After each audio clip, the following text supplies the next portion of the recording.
Welcome to This Explainer. Today, we're putting on our creative hats and stepping right into the shoes of a theater director. We're going to explore the Grade 7 reading literature standards, specifically focusing on drama, review, and transfer. But we aren't just looking at these as dry academic requirements. No, we're treating this as an exciting masterclass for aspiring stage directors. We're going to review everything from script analysis to that magical moment of transfer where we take words off a page and put them onto a living, breathing stage. So, what transforms words on a page into a standing ovation? It's a pretty powerful thought, isn't it? Mastering drama requires us to be experts at two very different things at the exact same time. First, we have to be meticulous readers, completely dissecting a written script. But second, we gotta be visionaries. We need the ability to visualize a three-dimensional stage packed with actors, lighting, and sound. It's really the ultimate balancing act of logic and imagination. Which brings us to Phase 1, Mastering the Script. Okay, let's dive into this by starting right at the foundation of literally any great theatrical production. Well before anyone steps onto a stage, and before a single spotlight is hung, a director has to gather evidence from the text. Our primary tool here is standard RL 7.1. This asks 7th graders to cite several pieces of textual evidence to support analysis of what the text says explicitly, as well as inferences drawn from the text. Now, in the academic world, that sounds highly technical, but in the theater world, this is just simply known as script analysis. A director has to scour the dialogue and stage directions to figure out what the playwright is telling us directly, and, equally importantly, what we have to read between the lines to figure out completely on our own. And that brings us to a really critical tool in our masterclass, evidence-based reasoning. Think of this as the practice of using specific lines and details directly from the script to justify every single artistic choice you make. A great director never makes a choice without textual proof backing it up. For instance, if you decide a character is secretly terrified during a scene, well, you'd better be able to point to the exact piece of dialogue or the precise stage direction that proves it. Your script is your ultimate evidence. Building on that evidence, we look at standard RL 7.3, which is all about analyzing how particular elements of a story or drama interact. The standard specifically points out how a setting might shape the characters or the plot. As a director, I want you to think about how drastically a scene shifts depending on where it actually takes place. Imagine two characters having an argument in a bright, crowded coffee shop. Got it? Okay, now imagine those exact same lines spoken in a dark, abandoned house at midnight. Suddenly, a simple line like, "I'll be right back," sounds a whole lot more terrifying, doesn't it? The setting totally changes the interaction, the volume, the pacing, and the overall tension of the scene. Let's actually see how this builds into a practical, worked example. Imagine we're dissecting a really tense scene. Step 1, you read the dialogue carefully. Step 2, you hunt for textual evidence. Maybe a stage direction notes a character's voice is shaking, or maybe they just keep nervously adjusting their collar. Finally, step 3, you analyze that interaction. Why the shaking? Are they just freezing cold?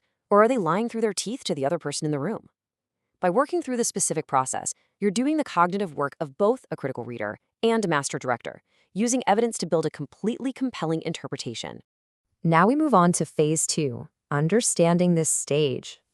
So now that we've mastered the microscopic details of the dialogue, we need to shift gears to the macro level. We need to start thinking like a set designer. The crucial point here is found in standard RL 7.5. It tasks us to analyze how a drama's or poem's form or structure contributes to its meaning.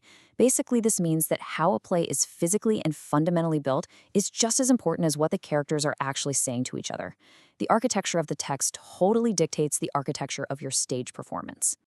Think of the structural elements of drama as your architectural blueprints. Acts and scenes, those are the walls and rooms of your play. They dictate the pacing, telling the audience exactly when time has passed or when the location has changed. The cast of characters tells you how crowded your stage will be.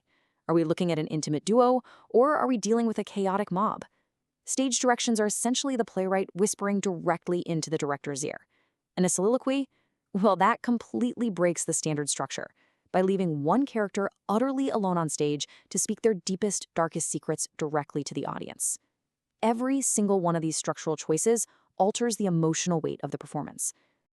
And that brings us to Phase 3, directing the performance. We've analyzed the script and we've mapped out the structure. Now it's time for the final and honestly, perhaps the most thrilling part of our masterclass, taking the written text and transforming it into a living, breathing multimedia experience. To do this, we rely on standard RL 7.7. This one asks us to compare and contrast a written story, drama, or poem to its audio, filmed, staged, or multimedia version. This right here is where our crucial transfer skill truly shines. Transfer is your ability to take an understanding of a text in one medium, the written word, and analyze how it leaps off the page to exist in a completely different, multisensory medium. And this brilliantly illustrates the contrast between two very different worlds. The written text experience is often a solitary one, right? It relies entirely on explicit text, your own personal inferences, and pure imagination to build the world in your mind. But a staged or filmed version, that is entirely different. It relies on experiencing sensory techniques that are completely unique to that medium.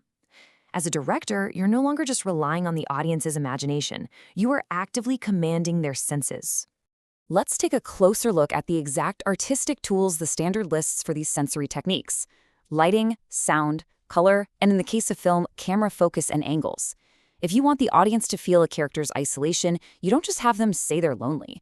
No, you dim the lighting around them. You drop out the background sound, so there's this deafening silence. You use cold, muted colors on the set. Or if it's a film, you might use a super wide camera angle to make the character look incredibly small in the frame. These are the unique techniques that transfer the text's core theme directly into the viewer's nervous system. Finally, the final bow, applying your masterclass skills. It's time to take everything we've reviewed today, the script analysis, the structural breakdown, and that all-important medium transfer, out of the classroom and right into your everyday entertainment. So I want to leave you with this provocative question.